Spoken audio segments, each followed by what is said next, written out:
We've got Jack Leiter on Foul Territory. Jack, good to see you. You having fun in camp, especially now that you've got, some big league time under your belt? Yeah, yes, sir. Thank you for having me. It's been great so far. Weather out here is perfect, and it's been nice being around all the guys. How you feeling? I feel great. I feel really good. Um, Stuff's in a really good spot. Mindset's in a good spot, and just excited for Would what you the punch out season's got. 4 in a row yesterday? I did. Between a lot of walks. Yesterday was one of the bad ones, but try to just kick those off in spring training. Spring training. What are you Yeah. working on? Yeah, I mean, working on this new changeup, which I'm excited about. And is it like the super cool thing, kick changeup now thing? It is. With like the weird fingers. Yeah, it's weird. But when it catches right and I throw it the right way, it's pretty nasty. What do you mean when it catches right? When it catches if the wind has to be blowing a certain way? Yeah, I don't know all the science behind it, but I just trust this grip and throw a fastball. And sometimes it's kind of like a splitter. Honestly, it's hard, and sometimes it kind of cuts across, and other times it just catches. Which one do you want it to do? As long as it's got depth, I don't care. So you just want it to go down? Yes. So yes. What, as a former catcher, I want to know. Yeah. Is it going this way or is it going this way? See, Higgy's been good about that. He doesn't. He's like it's nasty. He's like, it's a good pitch. Just trust it. Throw it. He's giving kind of a middle down target. It's just finding the times to throw it, because I threw it in a couple hitters counts yesterday, and in those counts you want it to be in the zone. And yesterday it was getting me into some bad counts, but when I'm ahead, it's been good. Been good. Yeah. That's it. Listen, get ahead in the count. You have good enough stuff. If you just get ahead, you're going to punch out a lot of dudes. Yes. In this league, we had your college teammate out here, Kamar Rocker, and we were talking about you guys, and you guys are fighting for rotation spot. Have they said anything to you about where you guys stand, rotation spot, bullpen spot? No, they haven't said anything, and to me, it's just not for us to worry about. I see us both pitching for a long time and in the same rotation at some point, and like we did at Vanderbilt, it's a lot of fun. Well, he was the Friday night guy. You weren't the Friday night guy. I was Saturday. Yes. He, I mean, he earned every right for the Fridays in college, and it was fun to watch him. It was fun to watch him go about his business. So I asked him. I said, if you guys, it's one spot, and you guys have to have a cage match, who wins? I mean, he's got the size. He's got the reach. If we got a cage fight, I don't know. I guess get him to the ground and maybe just try to keep him close, because he's got the extension and probably some strength on me. Well, it doesn't have to be a cage fight like fighting. It can be like a cage like, multiple choice problems, or cage like what could you beat Kamar in? I think we're both bad at golf, but I think I could beat him in golf. I think I got him in ping pong and multiple choice. Yeah, I think some math equations, some quick times tables, I'm pretty good at. Yeah, so you could be like a pentathlon. You could have some type. It doesn't have to be just physical wrestle it out like that. Somebody could get hurt. You can mess up your moneymaker. It's a good point. It's a really good point. Jack, question for you. I worked with your dad, Al, for a long time. And, I mean, you're not the only big leaguer, of course, with, a big league parent or family member, whatever, right? There's plenty of others in the bigs. The reason I'm so curious to ask you about Al is because I know him and I know how thorough and intense he is. So what is he like for you now as a dad who played in the big leagues and you're a big league pitcher, right? Forget how it was as a kid or anything. Like right now, does he send you a full recap after any outing that you have? What is it like for him to watch you, and how involved does he want to be? Yeah, I mean, he's very involved, as he should be. He's had every role in my life, and baseball coach is one of them, and he's had a huge impact on me in my career. And I would say he's very involved, and sometimes we have very different personalities. He like you said, he's intense. He's very animated. I try to keep it more even keeled, and sometimes I have to tell him in our conversations, like, I'm different than you. Our brains work in different ways. But no, he's the best. You're way smarter. You went to Vanderbilt. He didn't go to Vanderbilt. No, he didn't go to college. He went to Penn State online. Oh, does that count? Yes. I'm gonna say You know what? I didn't go to college either. I'm gonna say I went to Penn State online too. That sounds like a cool thing to say. I went to Penn State online too. Do you think Do you think there's more pressure on you because of your dad? Because I have a son, and Kratzy has a son that played baseball, and there are times where not that you feel sorry for him, but there's almost some sympathy for him because you had Leiter on your name growing. My son has Przinski on his back, right? So every person's like, oh, every parent tells their kid, oh, that's Al Leiter's son that you're facing. If you get a hit, you got to hit off Al Leiter, Mm-hmm. right? Yeah, Do you feel like there's a little bit more pressure on you, especially maybe not now because now you've been in the big leagues, you pitched in the big leagues, but I'm talking like high school, then into college, and then even in the minor leagues. I think so. Yeah. I think it's just part of it, though. I think it's always been that way. I think when I was younger, 12 years old, didn't pitch. I wasn't good enough, wasn't big enough, strong enough to pitch on my travel teams. I would work it with my dad in my backyard, and then I'd go play second base and bat eighth or ninth in my travel team lineup. And that's where I kind of learned, like, just eliminate all expectations. Yeah, you get you're Al's son, the jokes from the teammates and other parents are talking about it, but it doesn't matter. And put your head down and work, and you'll get where you need to be. Okay, so that's how you dealt with it because people ask me all the time, how does your son deal with it? And he kind of tries to do the same thing, but there's also smart ass kids and smart ass coaches on other teams, and they'll say something. My son strikes out, and they're like, "You're not as good as your dad," right? Yeah. So it's refreshing for me to hear somebody say, "Oh, I just got rid of expectations and was myself." That's a huge step.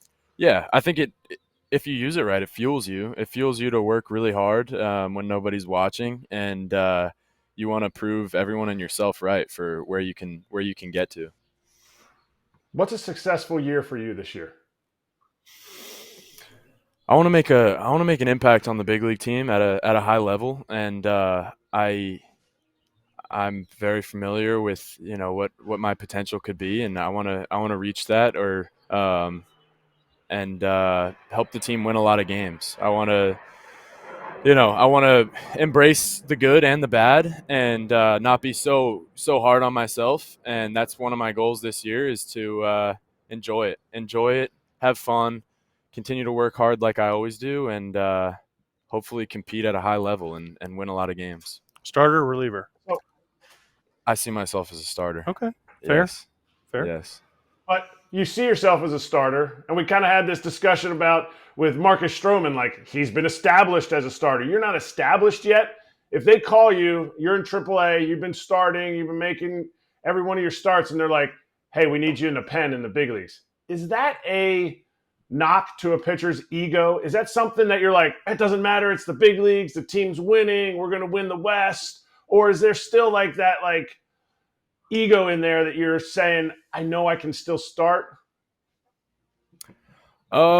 I think I'll always think I can start. I think the way my brain is wired and my routine and how much I've fallen in love with the process and the routine, I think I am a starter with my mindset. Being in the bullpen last year in September, I had to adjust. Being with guys like Chafin, Robertson, and Yates, they were very helpful in like, why are you doing all this stuff? You're in the bullpen now. You don't have to do all the routines are not the same. So, I mean, I'm going to attack any role that I have with everything I've got, and whatever the team thinks is best, that's what I'm going to do and try to help them win a lot of games. But yeah, it's a different routine. It's a different mindset. It's a different process, and that's all part of it. But I will always think that I'm a starter, even if I spend years as a reliever. I'll think I can do the Michael King, Lugo, whoever else, guys who have done the switch back. I'm a starter. You ever been starstruck? Obviously, big league kids, they're hanging around people. They're, their lockers next to Aaron Judge when their dad was in it. Like, have you ever been starstruck recently, or like at any point in your recent life? Yeah, I mean, when I was little, it was often being in the clubhouses. My dad was just my dad, but I was a big baseball fan. So being around guys like Jeter, A-Rod, Sheffield, Cano, it was those were some starstruck moments. But recently, I wouldn't say so. I mean, we talked about Kumar. Honestly, my senior year of high school, he was, Mr.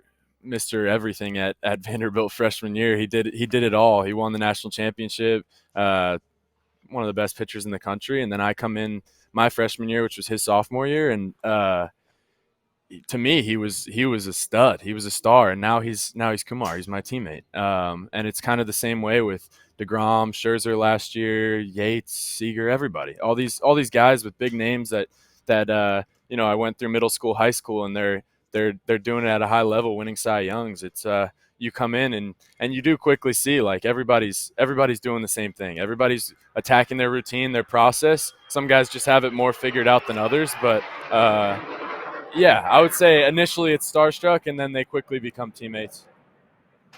Your dad. First of all, I'm going to ask you about Kumar, because again, we've talked to him already. I want to know. He had an answer for us. If you guys were in the NIL world right now, how much would you two have made? He had an answer? He had an answer.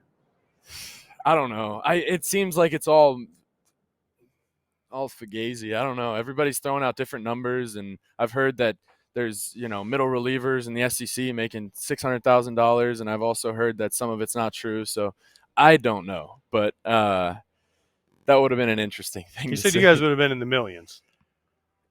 You two together. I would, from what I've heard, I would say that's probably a possibility. How did you guys not win in 21? My daughter goes to Mississippi State, and that's like the only thing they've ever won in the history of Mississippi State is that championship. So how did you guys not win? I mean, I know it's baseball, but I mean, you look at the team you guys had that year. How did you guys not win?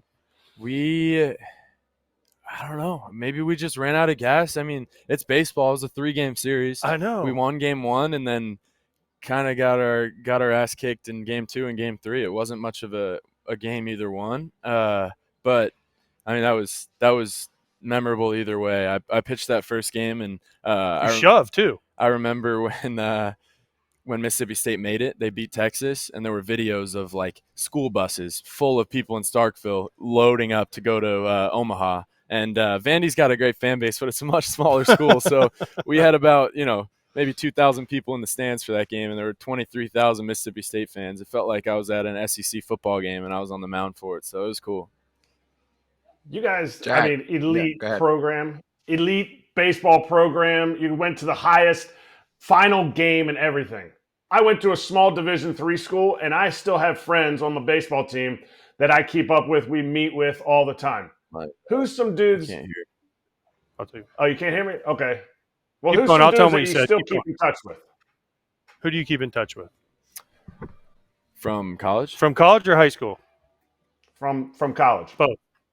College. And Volpe, I'm assuming. Volpe, we had our high school USA team in 18U, which was, I mean, looking back 10 years from now is going to be something crazy. Bobby Witt, CJ Abrams, Riley Green, Dylan Cruz, Pete Crow Armstrong, Corbin Carroll, Volpe. It's and the list goes on. There was Drew Romo, like 12 big leaguers on that team as high schoolers. So some of those guys for sure. College, I mean, that was my most memorable time, and I love Vanderbilt. I go back, I work out at Vanderbilt in the off season, so I'm around the guys, and we have a good group of probably 15, 20 pro guys that work out at Vandy, and I live there in Nashville, so I try to keep in touch with a lot of people, and then obviously just high school buddies and everything else. So has your dad ever come to you, and we're letting you go after this, has your dad ever come to you and said, just throw the cutter?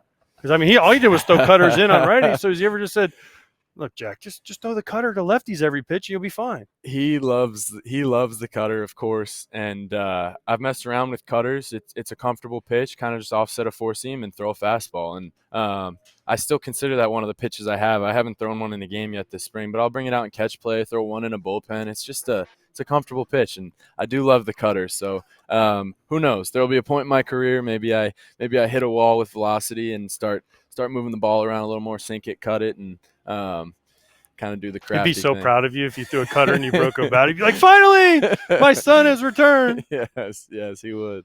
Hey, everybody. Be sure to like and subscribe for more content. We're back here every weekday, all year long, so do not miss an episode. The videos are coming in all day. Here's another video you might enjoy. Baseball the way it should be covered.